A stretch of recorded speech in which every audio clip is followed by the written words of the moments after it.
What's up, everybody? This is the undeniable, unfiltered, unbiased Gridiron Gilly Show.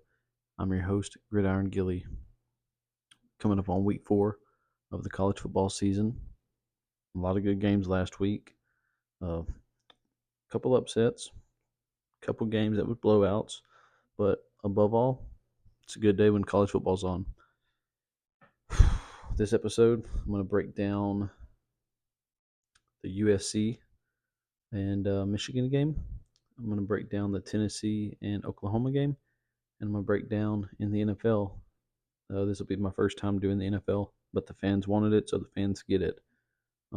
Philadelphia, the Eagles at New Orleans at the Saints. So stay tuned. I'm going to break all that down for you. But right now, I'm going to recap last week, some things that happened in college football. I got my winners and I got my losers. My first winner from last week college football is going to go to Texas, the Longhorns specifically, because they played UTSA, beat them 56-7. Not that impressive, honestly, but it did allow Texas to move into the number one spot as the number one team in the nation. Also, Georgia, what happened with them? They won, but very, very close game. So that's probably why Texas took that spot over. Um, but yeah, they played UTSA, and the reason I give them the number one winner spot is not because they won by such a huge margin against UTSA. I give them that one spot because their backup quarterback came in and accounted for 5 touchdowns, um, which just shows you that it doesn't matter who they have back there, they're going to win. So my number one winner is Texas. My number two winner is Texas A&M, because they went into the swamp in Gainesville in a storm and made them boys look like fools. And Texas A&M is not a great football team by no means. We've seen them play a couple games this year already. Haven't been impressed with them. They play Bowling Green this week, and that should be a test for them. But I think they'll flourish. Uh, looks like they made a change at quarterback for the better, so that'll be good for Mike Elko and company. But offensively, Texas A&M, they're not impressive. Defensively, they're okay up front, but offensively, they need some playmakers. They need to get the ball into some guys' hands, specifically maybe the freshman Terry Bussey. I think he could do some great things back there. He's already showed flashes of explosivity in that offense. And so, anyways, Texas A&M, they beat Florida 33-20 this past week. So that is going to be my number two winner because they look good the entire game. I remember watching it, and I was like, hey, these guys don't look bad. They still look like a mediocre ball team. But, hey, they beat Florida, and they're one game closer to getting rid of Napier now. Number three winner, um, I picked this team to lose last week, but they won, and that's LSU. LSU went into South Carolina. Great, great ball game. Of course, South Carolina lost their quarterback in the game. He was playing pretty good football, lost him, and I'm not making excuses for anybody, but um, anyways, South Carolina lost their quarterback. Backup comes in. He plays pretty good, but it winds up LSU wins that game 36-33, and that's a confidence boost for sure because you play uh, on the road, SEC football. Uh, it's never a guaranteed victory on a Saturday, so shout out LSU on their victory. Now my losers. Um, Number one loser, I just name dropped them. Florida lost to A&M 33-20 at home in a storm in the swamp. You can't do that. You can't do that. Florida just looks like a piss poor ball club, and I'm glad I'm not a fan of that team. Number two loser, Arkansas. They won. They won 37-27. But if you watch that game, I did not. During commercials, I would turn it on, but I'd go right back to my game that I was watching a few minutes later when the commercials were over. But Arkansas played the University of Alabama Birmingham. Trent Dilfer is the head coach of that program. They're not terrible, but they're not great either. And whenever a team like Arkansas plays them, it should be over by halftime. Uh, Fans should be leaving, trying to beat the traffic uh, at halftime. So the fact that Arkansas was trailing at various points throughout the ball game and won by the skin of their teeth, 37-27 against a team like UAB. Uh, I mean, they won, but in my book, they lost.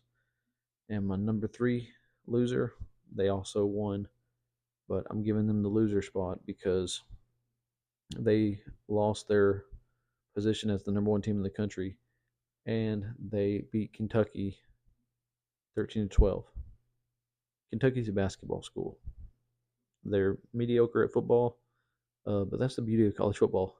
Anything can happen.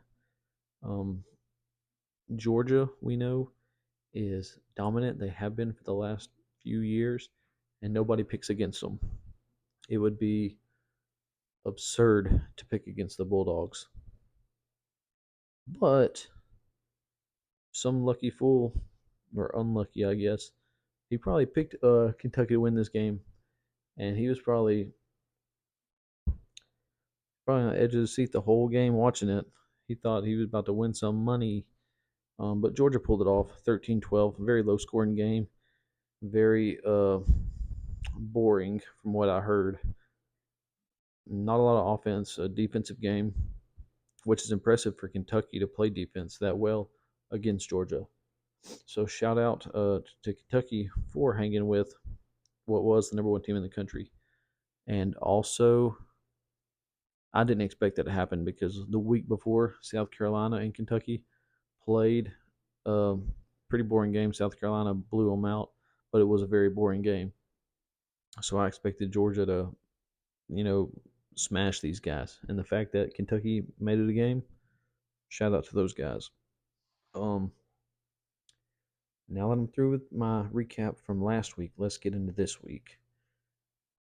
I spent time making my notes. I got my notes right here, and I got my computer here if I need to look something up. But for my few fans that I have, I want to say thank you for watching my vids and commenting and giving me suggestions. So for my few fans that support Gridiron Gilly, thank you so much. Um, I reached out to a few of you. I asked you what you would prefer: one video with all of my recap and analysis, or would you like three different videos specifically? And I had mixed opinions, so I'm just going to do one video this time, and maybe later I'll go back to doing the three videos. But for now, I'm going to do one. It's a lot easier that way for me to just spit all the information out. And if you don't care about me talking about one game, you don't hear me talk about another game, fast forward, and you'll get to that part. Okay, so USC number 11, USC. Can't forget their ranking. Number 11 USC at number 18 Michigan.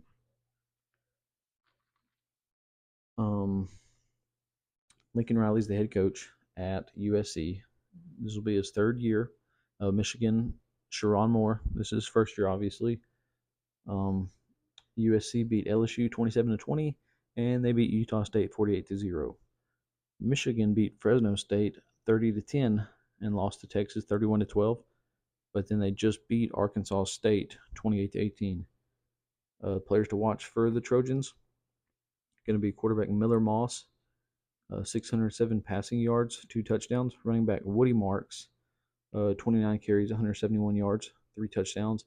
And then tight end Lake McCree, 9 receptions, 137 yards. Michigan players to watch. Apparently they benched Davis Warren, their quarterback. Good decision because he wasn't impressive at all.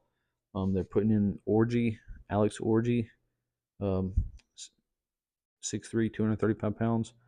Going to be toting the pill back there, I assume. But if he was that good, he would have been starting to begin with. So I don't see much difference in that offense. It's more of a liability, in my opinion, because you limit yourself whenever you have a running quarterback back there. Um, you limit your offense to just running the football because obviously he's not that great of a passer. Otherwise, he'd have been starting. Um, let's see here. We got Khalil Mullings, running back for Michigan, 36 carries, 270 yards, 2 touchdowns. And then the tight end, Colston Loveland, name dropped him a couple weeks ago. I thought he was going to have a good game against Texas. Uh, I don't think anybody had a good game against Texas from Michigan, and that's understandable. But Colston Loveland, he's got 19 receptions on the year, 187 yards, and 1 touchdown. He's got the potential to be good. That offense just ain't what it was a year ago, nor is that defense. That's what happens when you win a national championship. You tend to lose all your players to the NFL. USC averaged almost 38 points per game, or they're averaging that this year, and giving up 10 points per game. Michigan's averaging 23 points per game and giving up nearly 20 points per game. When you look at who these teams have played, like I just named, take that with a grain of salt. If okay, so this is what I didn't spend much time analyzing this game, and if you wanted me to, I apologize. But I don't see it being that great of a game. Might be game of the year, who knows? But I don't think it will be. I think USC. I've never liked USC. I've always talked ugly about them, talked bad about them. I've always said their quarterbacks are busts. Uh, just very boring team. Good offense, but never have a defense. They're like Oklahoma. Uh, Real flashy on offense, but defensively, uh, they can't play. They can't hang. So I've always talked a lot of smack about USC, but this year I'm not going to do that just yet because I think after that LSU game, and I know LSU has trouble the first game of the season the last few years, but as good as LSU is on offense, what USC's defense did against them was impressive, and I'll never forget that till the day I die. So I picked USC to win this one. And what I wrote down, I said if Michigan is going to have success, they're going to have to get after Moss, which is the quarterback at USC. I said they may not stop him, but they have to slow that offense down. At the end of the day, Lincoln Riley's a better coach. Uh, he's a QB whisperer, and I think you're going to see that this Saturday. Oh yeah, and by the way, I'll say it again because I wrote it down. USC's defense looks pretty daggum good. So I picked USC to beat Michigan 43-17. And that's all I'm going to say about that. And then we have number 6, Tennessee, at number 15, Oklahoma. I wrote down a ton about this one. I'm excited about it. I'm looking forward to this game. It's going to be me and my son and my wife. And I don't care what goes on. She's going to say, hey, let's go. Let's watch a movie. Let's make some popcorn. Let's do this. I'm going to say, mm-mm. No, no, no. I am about to watch Tennessee and Oklahoma play some football on Saturday night. Woman, I ain't got time for that. Me and my boy about to watch this because I think it's going to be a show. It's going to be a good one. I watched them play 10 years ago, something like that. I forgot when it was. Watched them play, though. Really good game. I think it went to overtime, and I forgot who won, but I just remember it being a really good game, and I'm excited for this one. Josh Heupel, his 4th year at Tennessee. Brent Venables is his third year at Oklahoma. Tennessee, they beat Chattanooga 69-3, beat North Carolina State 51-10, and they beat Kent State 71-0. Oklahoma beat Temple 51-3. They beat Houston 16-12, and they just beat Tulane 34-19.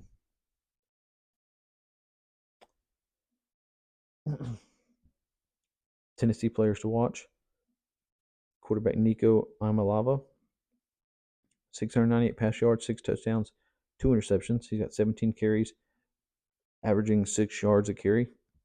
Running back Dylan Sampson. I got hiccups. Dylan Sampson, he's got 45 carries, 357 yards, 9 touchdowns, and then 7 receptions for 70 yards. And then wide receiver Deontay Thornton Jr., 5 receptions, 169 yards, 2 touchdowns. Pretty good offensively. You'll see why, though. Oklahoma's players to watch: you got quarterback Jackson Arnold. He got 484 yards, 7 touchdowns, 2 interceptions. Also, he's got 36 carries, 159 yards, 2 touchdowns. Running back, I think they got a couple of them, but I picked Tatum, the freshman. I think Taylor Tatum's going to be the bulk of that offense moving forward for a few years. Yeah, he's got 15 carries, 102 yards, 2 touchdowns, and 1 receiving touchdown on the season. And then wide receiver Deion Burks, 23 receptions, 169 yards, and he's got 3 touchdowns on the year. Listen to this. This sounds crazy. Tennessee is averaging 63 points per game and giving up 4.3 points per game. That sounds like a national champion to me. However, they played Chattanooga, Kent State, and NC State. NC State was ranked, but they were frauds. So I'm not impressed. I still think they're a good ball team, but those numbers are misleading. Oklahoma, they're averaging 35 points a game, I think, and they're giving up 11 points per game. And unlike Tennessee, Oklahoma has played a good team. Tulane, you may not know nothing about them. However, I do, and they are a good ball team. They played Kansas State the week before, and that was a really good game to watch. Came down to the wire. Kansas State beat them. And then this last week, Oklahoma beats Tulane in what was a really good game. So Tulane is that team that they're a smaller school, but they can hang with dang near just about anybody and make a good game out of it.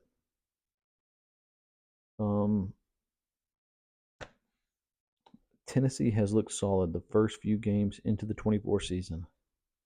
And I just told you why, because they haven't played anybody. Let me go check my notes. Let me flip the page. Offensively and defensively, they look like a well-oiled machine. There's only one problem, and I've done said it twice now. They haven't played anybody. Granted, Tennessee is a good football team, and they'll be a contender throughout the season. But the Vols going into Norman, Oklahoma for a night game, it's going to be a test. Oklahoma, on the other hand, has played tougher competition thus far and haven't looked like that explosive Baker Mayfield, Kyler Murray-esque offense we're used to seeing out of them. With a defensive-minded head coach, their offense seems to be lacking. And if they want to prove they can hang in the SEC, Saturday night they better come out guns blazing, playing with their hair on fire. Will they? I sure hope so. I hope it's a good game. When it comes down to it, Tennessee's not Tulane, and they're not Houston. Oklahoma better be ready, because I'm taking Tennessee 36-24. It's going to be a good game, though. It's going to be a really good game. Tennessee money line. Put your money on it. And then my third game I'm going to be breaking down, which I'm really not even breaking it down because I'm just going to tell you like this. The Philadelphia Eagles are traveling down to New Orleans to play the Saints, who are 2-0. The Eagles are 1-1. They just lost to the Falcons the other night. Barely beat the Packers a couple weeks ago. The Saints have demolished the Panthers and the Cowboys. And the thing about the NFL is it's predictable, but then again, it's not. The Saints could very well go 6-11 this year, but right now they don't look like that. They look like they're going to be a contender, and I believe they will be. I believe it'll be them and the Bucks in that division. I can't wait for those teams to play. By the way, it's going to be good. But when you look at it, Jalen Hurts, Saquon Barkley, Devontae Smith, regardless whether AJ Brown plays or not, it doesn't matter. Great receiver, Hall of Fame in the future, but it doesn't matter if he plays or not because when you look at the other side of the ball, what New Orleans has on defense and who they have on their offense. I mean, Derek Carr made a huge leap from last year to this year. I thought Rattler was going to be the guy, and Carr's proven himself so far, and I'm proud of him. I picked him to be the MVP last year, and I was wrong. But this year, showing good strides. Alvin Kamara, looking like his old self. He's looking like his old self, and I couldn't be happier. I love that dude.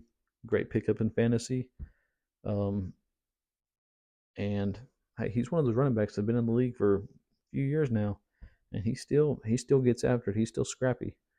So, I mean, when you got Alvin Kamara on your team, you always have a chance to win. Unless he was on the Panthers, then you wouldn't have a chance to win.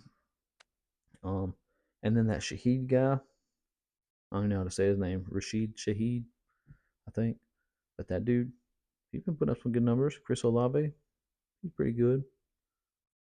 Moreau, that Foster Moreau, pretty good tight end. Who else they got? What's the name? Jamal Williams, running back. He's pretty good too. So when you look at what they have, I just think New Orleans, especially playing in New Orleans, I think they'll be ready. I think they'll be alert, and I think they're going to hit Philadelphia in the mouth.